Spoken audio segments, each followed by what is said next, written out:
that are being held by the government. Check-ins. There has been a destabilization of people's belief in normalcy. Everything has become fragmented. Everything is weaponized. All media, all information, all channels, all the time. Welcome to fifth generation warfare deployed for political purposes. You've said, quote, what we've experienced during the COVID crisis is full-on fifth generation modern political and information warfare. In early February, at a time when the White House officially doesn't even recognize that the virus is a threat, there has been meetings between the WHO and the White House and Amazon and Google and Facebook and the major players in talking about how to control the spread of disinformation and misinformation relating to the virus and vaccines, which all appears to have been basically pre-cooked. The entities, whoever they are, these shadowy figures who have been leading these efforts to promote a false narrative. If you are selfish and don't take the vaccine, you're going to put others at risk, and you're going to put the elderly at risk and the high-risk populations, and you're being selfish. All of this messaging that we got was pre-tested. The weaponization of fear against decision-making politicians that put them in a position where you will agree to our terms and conditions, Mr. Politician. It's like a clinical trial for psyops. In a world in which the government and the military is able to profoundly influence what you think, believe, hear, sense, the emotions that you feel, personal sovereignty is an obsolete notion. I think that we do face a singularity, and I think it's a choice. And it's between this dark future versus a world that I think exists on the horizon. What we can do is live courageously, and if we stop allowing them to intimidate us, we can probably take back our sovereignty a little bit.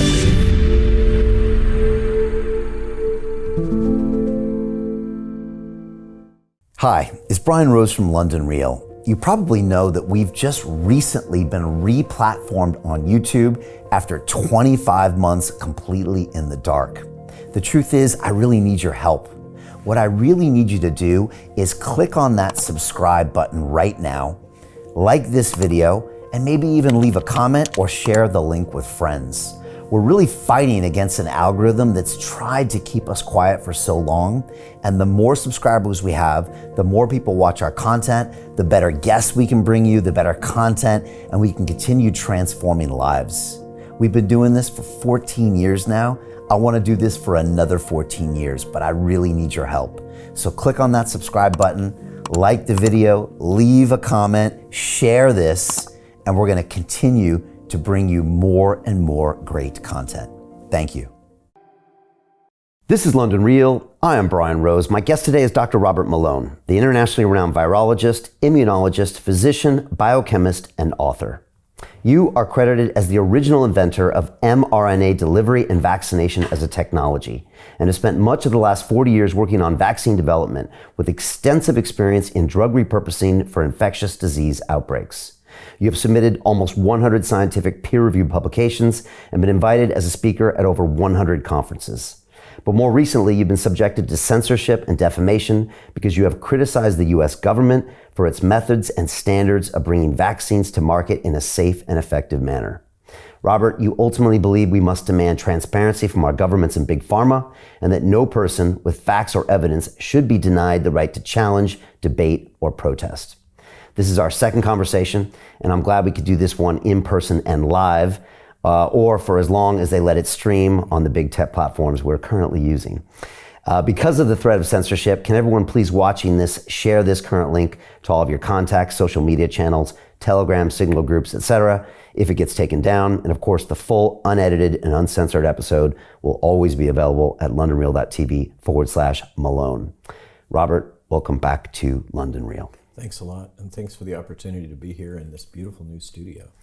It's so good to have you here in person, and it's great to have you inaugurate this new studio. I want to jump right into it because I saw a quote from you recently, and maybe it'll just drop us right in to so many of the narratives that you're a part of these days that are so important. And this is a quote from you. You've said, quote, "What we've experienced during the COVID crisis is full-on fifth generation modern political and information warfare, which consists of effectively using social and mainstream media to control the narrative. But this is asymmetric warfare. The practitioners have the resources, the power, the money, mainstream media, big pharma, tech giants, and social media supporting their efforts. You go on to say there's a small but growing guerrilla army of supporters of freedom, but if this informal freedom resistance campaign speaks too loudly or speaks truth to power too often, they are taken out by warnings and deplatforming.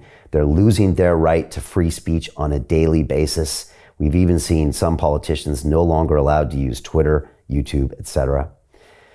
Robert, tell me about this current state we find ourselves in early 2023.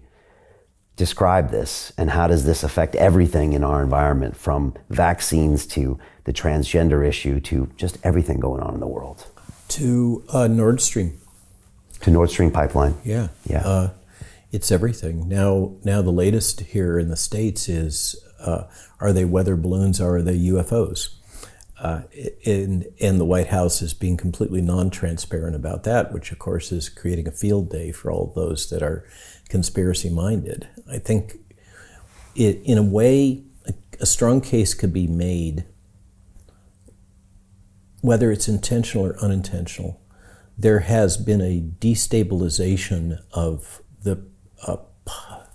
people's belief in normalcy. Everything has become fragmented. Everything is weaponized. All media, all information, all channels, all the time is weaponized for political purposes. The New York Times themselves said that the CDC has become a political arm of the White House. You know, the CDC is supposed to be and this is the New York Times last February. The CDC is supposed to be an independent arbiter of truth for medical practitioners and public health officials, but it's all weaponized. It's profound, and what the consequence is that fraction of the population that's paying attention is left in a state of not trusting or believing anything. The whole information landscape has become this fluid, shifting terrain. But that is fifth generation warfare, and you can't identify, as is typical in this extreme spectrum of propaganda as warfare, which we call fifth gen warfare, but it's really a spectrum continuum with kinetic warfare, but just taken to extreme, where the battleground is your mind and your thoughts and your beliefs and your emotions that are all manipulated in so many different ways. But this is military grade information weaponry that's been deployed. And how do we know that that's the case? Because we see a small trickling of press reports from literally almost all of the nations of the Five Eyes Alliance, Australia, New Zealand, Canada, United States, and Great Britain.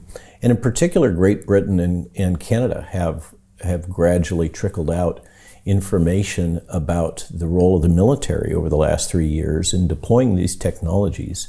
I think you have here in the UK the 77th Brigade, I think is what I've heard, and that includes a member of Parliament and many others that are skilled at PSYOPs, at military grade PSYOPs, that has been used. We also have the nudge unit, for which there was some press coverage of an apology here in the UK.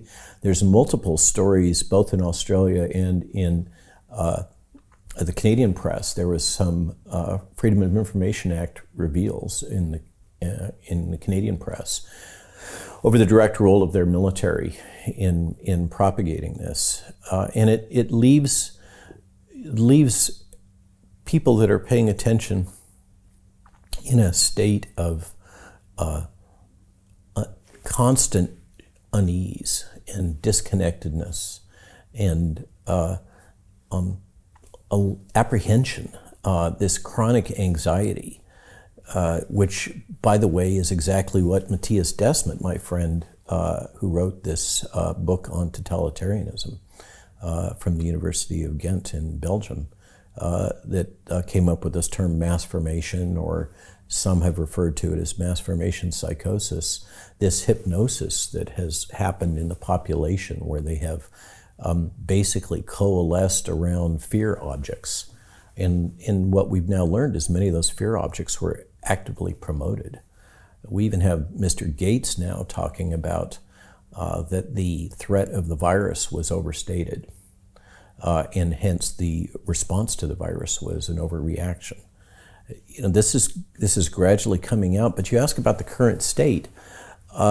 What I see is, I think I see, it's in this battlefield environment, psychological information battlefield environment. It's really hard to really discern truth and reality because it's so fluid and there's so many actors actively trying to manipulate it. But my sense is that there is a reinvigoration of a lot of these efforts currently in progress. And one interpretation of that, one hypothesis, I think is a way to phrase the term.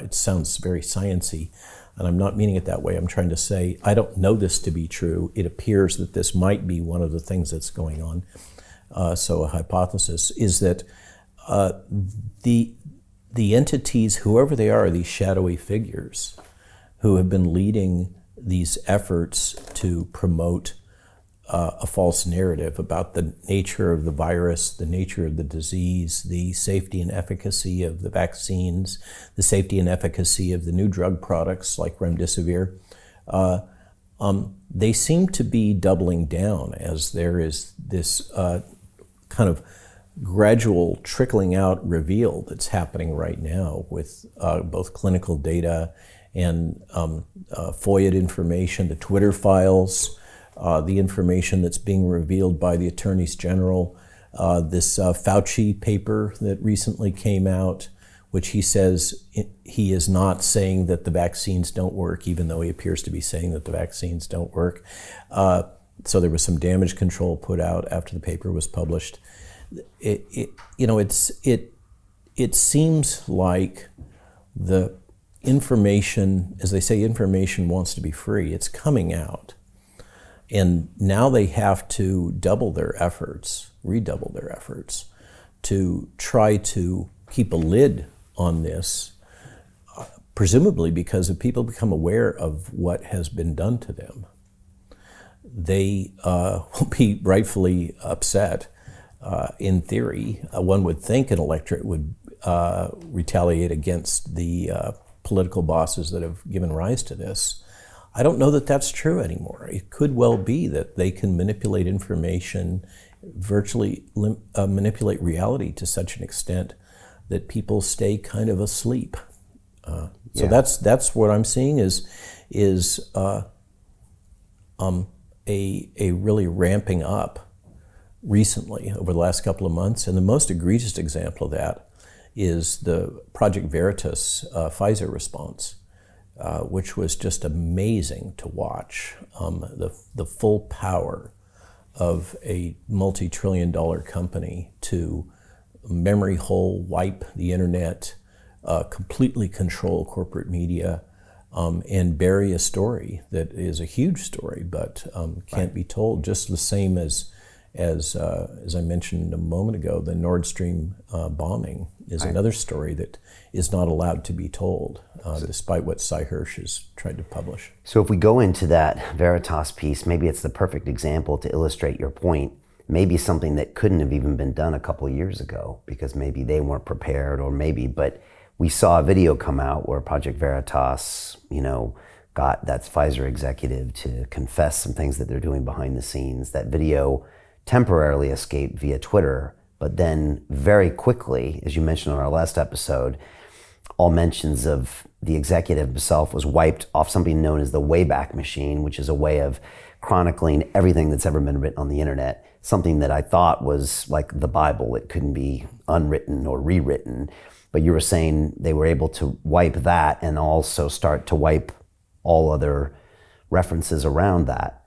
Maybe you can describe a little bit more, because I think it's a poignant example of exactly what you're talking about, manipulating information. So and then of course for the viewers here in the UK that may not be familiar with the latest in that saga, the board of directors of Project Veritas is trying to run James O'Keefe, the director who virtually is Project Veritas embodied, trying to run him out of the company.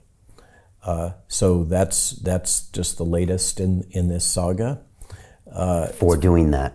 No. Who knows? There is various soft excuses about employee harassment or other claims, things that are very difficult to verify.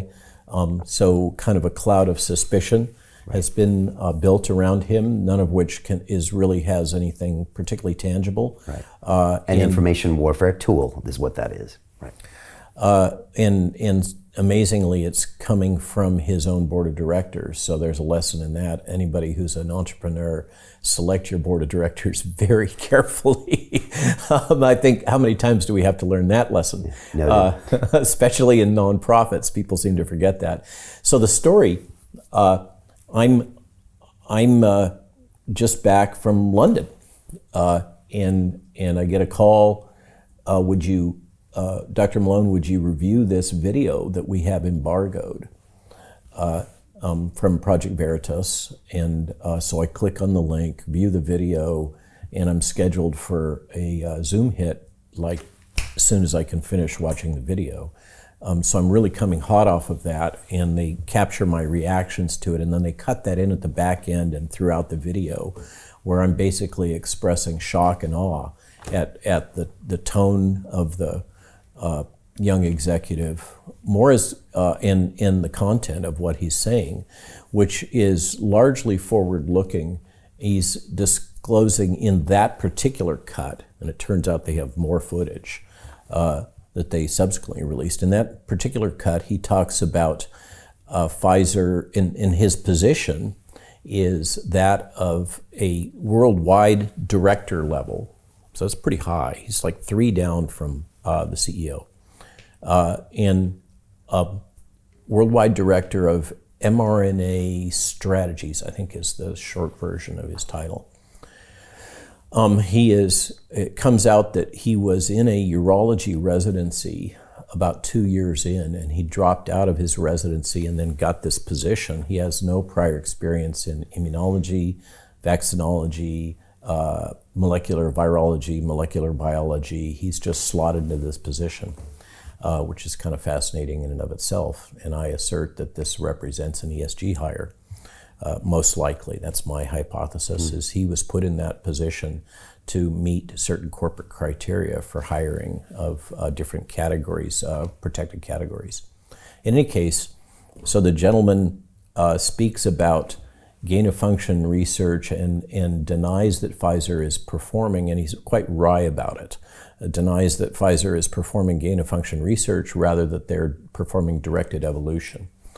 Now, in a subsequent essay, I took the time to look up what the U.S. government's definition is of gain-of-function research, and it is pretty much precisely what this gentleman is asserting Pfizer is performing, and it's just a euphemism to rename it directed evolution, which really has a different meaning than the way he's using it.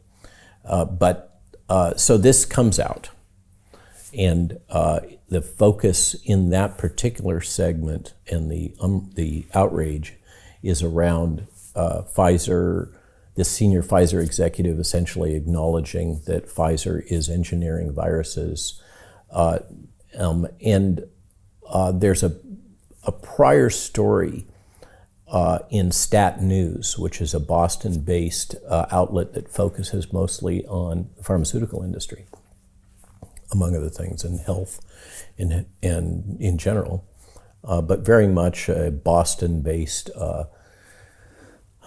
really kind of an advocacy outlet for pharma.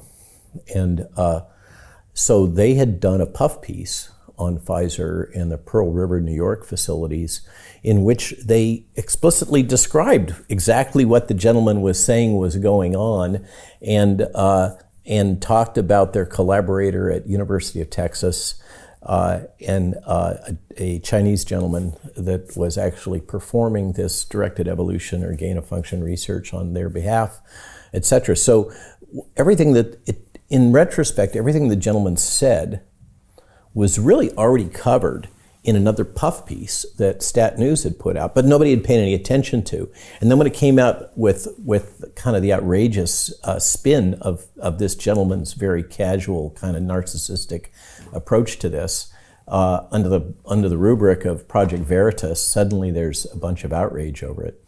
And that triggers a cascade of events that are an amazing case study in the ability of a major corporation to control information.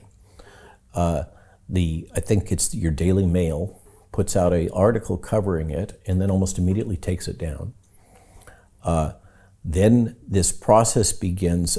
The usual internet denizens go about and capture screenshots of the Pfizer executive's LinkedIn profile and his college profile from his university, Baylor, as I recall, and various snapshots of him during medical school and things that are on the web, as well as snapshots of his bio that's put out by Pfizer, describing him and his background. And then within about 4 hours, all of that is gone. And then there's a wave of bots and trolls that come online on Twitter and other vehicles that are promoting the logic that the gentleman doesn't even exist, that this was a deep fake video, and he's not a Pfizer executive, and there's a whole lot of confusion around that. About the same time, Project Veritas launches a Twitter Spaces, which is this new tool that Twitter has set up for audio online community meeting. There's no video component to it, which is turning out to be quite effective. And I forget, there was like 20,000 plus people that tuned into that. And during that, another Pfizer whistleblower apparently sent James O'Keefe personally a organizational chart of Pfizer vaccines that clearly documented that, in fact, this person was who he said he was, and he held that position, et cetera. And that kind of started to tamp down the controversy. Then what was amazing was the only corporate media outlet that covered this at all was Tucker Carlson did a hit. And what had happened was that when I got this alert from Veritas, I have Tucker's cell phone number. I don't bother him much, and I don't give it out, so don't ask. But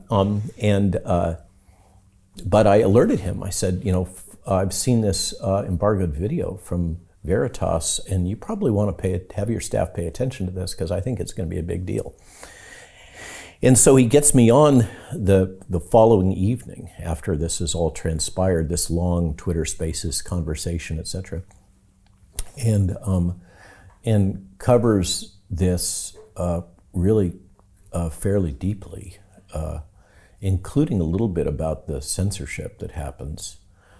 And then in the morning segments at Fox News, they cut out all of that stuff that Tucker covered, and they just have some clips of me talking about it, and that's all the coverage that happens. So it's totally deep-sixed. And then, as you mentioned, fascinating. The Wayback Machine, which is, as you say, this historically an internet archive, but there have been press releases and publications to the effect that the Wayback Machine has executed an agreement with the U.S. government and Homeland Security, as I recall, that they will delete sensitive information historically upon request. So whoever that request was, this information about this young physician with this senior position at Pfizer gets scrubbed off of the Wayback Machine as if he'd never existed at all. And this was done previously just to illustrate the point. In the case of the Hunter Biden laptop story that the New York Post put out, in all of that information that came out around the context of the election was also scrubbed from the Wayback Machine. And then when it became generally acknowledged that including by Hunter Biden and his attorney, that the laptop was real as part of his recent defense strategy. Then the Wayback Machine was caught repopulating those stories back in, so repatriating the prior censorship. And all in all, it has been, and now the story's gone. Nobody's talking about it. There's no further coverage at all. And we're all, talking about spy balloons and UFOs, yet another distraction. Right, on to the next. And that's what you said, they're using just any event now, and they're using it in an information warfare perspective. So there's a balloon in the sky, great. How can we weaponize that and use it as a distraction from previous news, or use it to just push our own agenda, or just dial up the anxiety, confuse? It's chestnut checkers as well, right? So they can play the other thing I forgot to say was Pfizer went silent after they did this. They seem to have taken the strategy another thing they did was they blocked all comments on any Pfizer site unless you were somebody that Pfizer was following. So nobody could write anything on any of the Pfizer sites. And they went dark. They said nothing. And then on 8 p.m. on Friday, they dropped this statement from their PR office, presumably with their attorneys involved, in which they made a series of statements that basically were confirmatory that in fact they are doing directed evolution and gain-of-function research, but without really admitting it that it's the case. I mean, it was a classic, carefully worded statement. In the classic strategy here in London, I'm sure you understand about how to manipulate the street.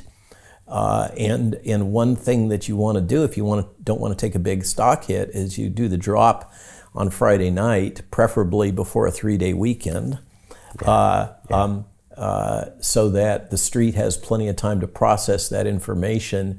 And when the opening bell hits, it's yesterday's news. Right. So there was that timing issue as well. I want to go a little deeper because this is important. In your book, you talk about this concept of nudging. And you say, quote, "A nudge is any attempt at influencing people's judgment, choice, or behavior in a predictable way that's motivated because of cognitive boundaries, biases, routines, and habits in individual and social decision-making, posing barriers for people to perform rationality in their own self-declared interests." And you go on in the book to talk about some of the vaccination psyops. And I wanted to mention them because I think they'll really ring true to people, because everybody got one of these messages and it affected the way they behaved during the pandemic and how they decided about that vaccine. I'm just going to list the 10 that you mentioned. And you're talking about the 10 study groups. This is a Yale University prospective randomized clinical trial testing out different messaging before there was ever a vaccine. And these are the 10 different test messages that were done in a 6-month randomized prospective clinical trial that I argue was probably more rigorous than the actual vaccine trials. So go ahead. Wow. All right. So number one is the personal freedom message. And I'm going to try to summarize each one quickly, and then you can go deeper on ones. But it's how COVID-19 is limiting people's personal freedom. And by working together, we get enough people vaccinated, society can preserve its personal freedom. That was one. Economic freedom message.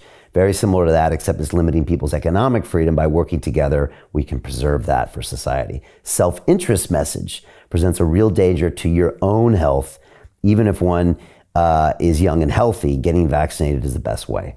Community interest message. A message about the dangers of COVID to the health of loved ones. The more people get vaccinated, the better it is for your loved ones. Economic benefit message about how it's wreaking havoc on the economy in general. The only way to strengthen the economy is to work together to get people vaccinated. These are hard to read. Guilt message presents a health to one's own family and community, how guilty you'll feel if you choose not to get vaccinated. Embarrassment message. Best way to protect family and the community is by getting vaccinated. Imagine the embarrassment of not and spreading the disease to someone. Anger message, right? Imagine how angry you'll be if you choose not to get vaccinated and spread to someone you care. Trust in science message. Vaccinated is backed by science. If one doesn't get vaccinated, it means that you don't understand how infections are spread, or you're one who ignores science. And then not bravery message. This is interesting. Describes how firefighters, doctors, and frontline medical workers are brave, and those who choose not to get vaccinated are not brave. And explaining how the EMTs and doctors putting themselves on the line are brave, and people that refuse are reckless. And that really gets to those alpha males, doesn't it? Who maybe passed on all the other 9. Yeah, so they do this. This all presumes that they have a safe and effective vaccine, of course. Right. And it's all done prospectively, randomized clinical trial, multiple groups. And by the way, Yale doesn't disclose who the funding agency is. This is a big trial. 600-person trial like this, 6-month follow-up. That's ballpark going to be something like $10,000 per person. Okay, somebody sunk some serious cash into doing this through Yale. And from that was clearly derived a set of approved messages that were then propagated worldwide. They were field tested in a randomized trial to see which ones were most potent. This is what the big bird get jabbed to save granny messaging on CNN is a derivative of this, right? All of this about if you are selfish and don't take the vaccine, you're going to put others at risk, and you're going to put the elderly at risk and the high-risk populations, and you're being selfish. All of this messaging that we got was pre-tested. It's like a clinical trial for PsyOps. Yeah, it was absolutely a PsyOps clinical trial run at Yale. Absolutely, unequivocally. And you're saying just as much thought, if not more, was put in this than the vaccine itself? Right? In terms of the rigor of the trial, this is a 600-person randomized clinical trial, blinded, multiple groups, prospective, all the bells and whistles, all the stuff you're supposed to have, with a 6-month follow-up. I think the endpoints were personal acceptance and willingness to take the jab, as well as one's willingness to communicate with others or attempt to influence others to go ahead and take the jab. So that's, it can't get any more overt than that, I don't think. We have, the pejorative is that we've been treated like sheep. And I don't know that that's particularly effective to call people sheep if you want to convince them of anything. That pretty much turns them off. But still, that's how our governments have treated us. And I'm afraid that the UK is often at the center of most of this type of PsyOps strategy. And then we have just layers and layers of other activities, such as the Wikipedia editing, that also seem to have an MI5 angle to them.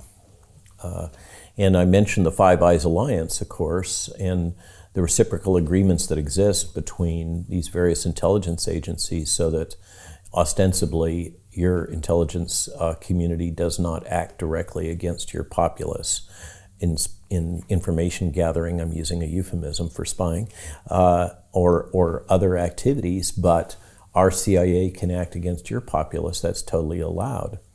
But in the United States now, we have a decision by an executive order by this administration that our intelligence community is allowed to spy on Americans. So we've kind of crossed the Rubicon in all of this. We really do have a government that perceives the utilization of information warfare technology as fair game and totally within the pale, and attempts to justify it by these statements that one has to censor and use these technologies in order to save democracy. The argument there is, what is the democracy that they're really talking about? Because there's code words embedded within a lot of these phrases that are used, and in a very Orwellian fashion, much of this terminology has been redefined depending on what your particular political background is. So there's a case to be made that the term democracy in this context has more to do with the democracy envisioned by Mao where it's a democracy of an elite leadership group making decisions, not a democracy of the general populace. But if you go back and listen to various communication statements when he was in office and then subsequently, for instance, his lecture at Stanford, Barack Obama has been out front in promoting this idea that we basically have to censor and propagandize in order to preserve democracy. If someone's listening to this right now, what can they do as a prophylactic to this? I mean, I turned the television off about 12 years ago, and something told me that probably listening to that was not getting me the best information. But almost by its very nature, it's almost impossible to turn this off because, first of all, it triggers all of these fight or flight, base level emotions. Intentionally, right. And the nudge tech is really powerful, and that's nudge tech. Yeah, that's a term. Nudge technology has been pioneered here in the UK, and your government has really pioneered its deployment for all the best reasons to advance public health, minimize smoking and other behaviors that are counterproductive and cost the NHS money, which means everybody has to pay for people's bad behaviors in terms of their personal health. And so, and Jill and I use the example in the particular chapter you're referring to of Schiphol Airport putting little labels of flies inside the men's urinal, and suddenly their cleaning bill went way down because men were aiming at the flies. I mean, nudge technology is subtle and it's everywhere. It's woven in all of the stories. It's woven in throughout the BBC. It's you can see it in Doctor Who, with the choice of gently nudging acceptance of different racial groups. I'm choosing my words, trying to choose them carefully. This has clearly been an intentional objective for good reason. For the British government to improve the familiarity and acceptance of the general population to different ethnic groups, including many of these immigrant groups that are creating enormous tensions here in London and throughout the UK. I mean, there's no question about that. And so, you can make a case, well, nudging through media in all channels has potential social benefit, but it seems like, I use the metaphor, if you give a 3-year-old a hammer, everything becomes a nail. You have these incredibly powerful psychological manipulation technologies that have been developed and deployed in part in response to 4th generation warfare, the asymmetric battleground of Al-Qaeda and other terrorist groups, which the West has just done a horrible job of responding to. And so in response, where in that case it's a mixture of kinetic, psychological, religious, territory-based, but also trying to inject into a population ideas and thoughts about religious fundamentalism, etc., as a counterpoint to a Western philosophy. Well, then the West has, in the Five Eyes Alliance, has developed technology that really reaches all the way back to World War II. One of the key PSYOPs divisions in the United States military was responsible for the Ghost Army, the famous distraction technique that was used with the landing in Normandy with the inflatable tanks, et cetera, et cetera. We can all say, well, that's good stuff, right? It fooled the Germans and caused less loss of life, I guess we would say, on the beaches because we distracted them. But now that's kind of like a lot of things. Once a technology exists, you can no longer control how it's going to be deployed unless there is strong political pushback and some sort of a national consensus that no, we're not going to go there. But that, in the absence of that, and in part that's also been a product of the manipulation, is to shut down the development of that kind of consensus. Then you have a government who has this toolkit that they can use to preserve political power and to shape and craft how a population will respond and think and believe, and whether or not they will protest, and what they will protest over. What are the things that alert them? What are the things that causes them to get agitated? And that why wouldn't you use this technology to actively manipulate the population to advance your political objectives? If there are no boundaries, if there's no ethical boundaries, and this is absolutely unrestricted information warfare, there are no ethical boundaries. They will do anything. You know that from the way that this organization that you've built has been treated by the likes of YouTube, etc. You've experienced it in your daily life. The British people experienced it through the Trusted News Initiative and this formerly trusted state entity that you call the British Broadcasting Corporation, that has also become weaponized as yet another propaganda arm of the state. And you find yourself here in Great Britain. I hear it all the time. I don't like this party, I don't like that party, I don't like Labor, I don't like the Conservatives. None of them seem to be responsive to us. They just respond to the elites. They have no connectivity with the common man. But there's no alternative. We can't even imagine what an alternative is. Welcome to fifth generation warfare deployed for political purposes. That's the battlefield landscape we're in, and there are no rules of engagement, unlike kinetic warfare, where outside of non-state actors, there's a general consensus about what the rules of engagement are, and those rules have made it increasingly not viable, with the notable exception of Ukraine.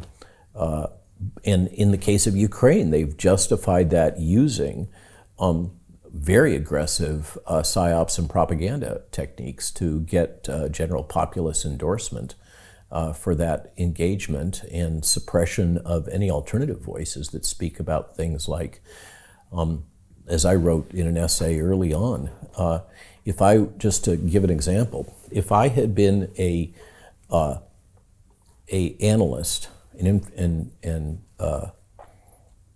intelligence analyst working for Vladimir Putin, just as a mock-up, a scenario.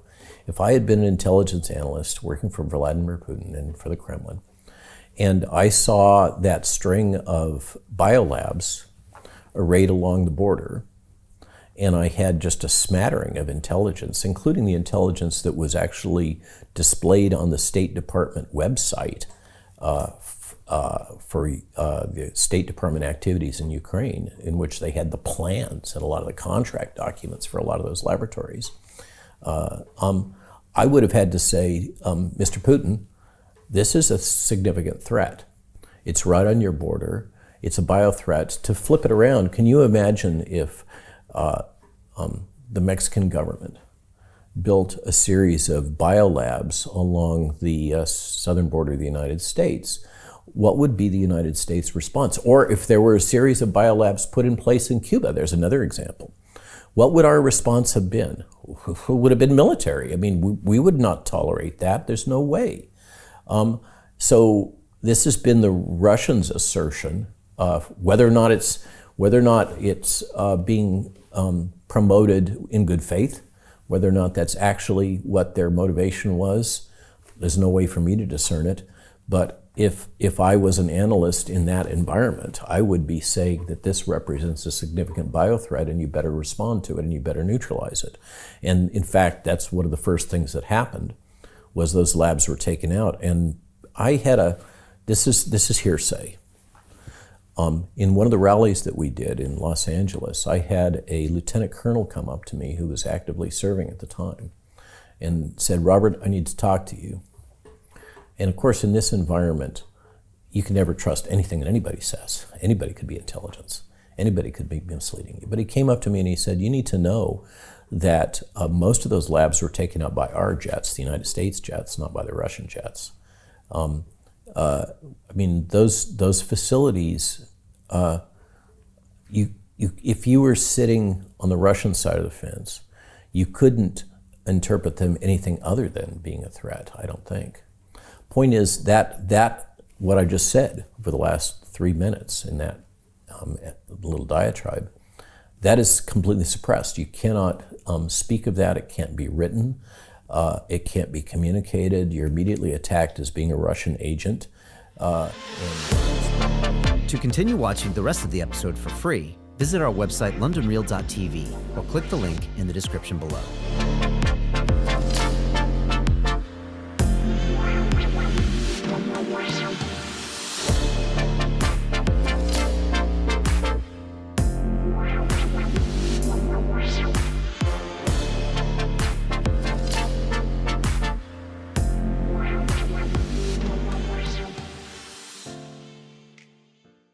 Most people will never see this opportunity. Dubai luxury transformation projects have historically delivered 40 to 90% annual returns. That is incredible. These were once reserved only for insiders with access. I spent 15 years on Wall Street and I learned this: the biggest returns always go to the people who get the call first. Now, you finally can. We've just received a brand new project with major upside potential. Allocations move fast. Click the link, apply now, and speak to my team. This is your chance to see what others never will.